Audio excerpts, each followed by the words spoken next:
喺農村辦酒席，花988蚊就可以擁有10幾個菜式喎，你哋信嗎？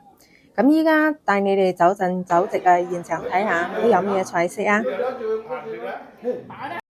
？Hello， 大家好，今日嚟到化州市山支部參加一場新居進宅喜宴。今日係由公館下棟嘅林記酒席嘅林師傅主持嘅。係啦，第一道菜人參白鴿湯，祝老闆大展宏圖，吉星高照。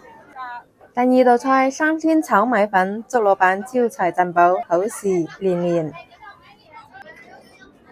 第三道菜白切香油雞，祝老闆金玉滿堂，萬事勝意。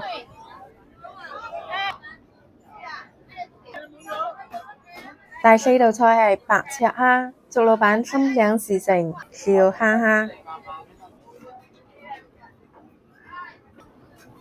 第五道菜係脆椒魷魚，祝老闆風生水起，吉祥如意。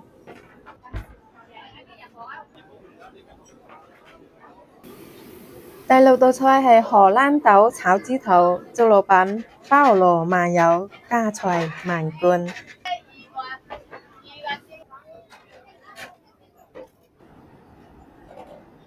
第七道菜係清蒸鱸魚，祝老闆如魚得水，年年有餘。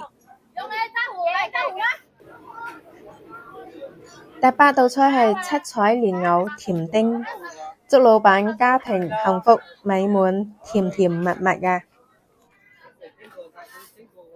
喺度小英祝古老闆喜振新居，日月星光照前程，華堂進宅萬年興。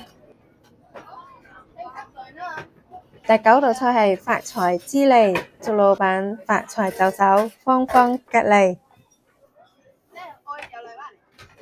第十道菜係時菇鴨，祝老闆百花齊放，錦上添花。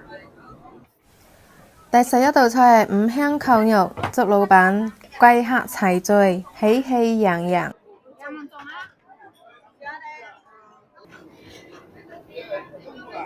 第12道菜係白灼菜心，祝老闆青春常駐，豐衣足食。第13道菜係蒜蓉蒸帶子，祝老闆嘅家庭幸福美滿，兒孫滿堂。第14道菜係菜苗配白粥嘅，祝老闆知足常樂，滿心歡喜。好啦，我哋今期嘅酒席已經圓滿結束㗎啦，我哋下期再見。再見，拜拜。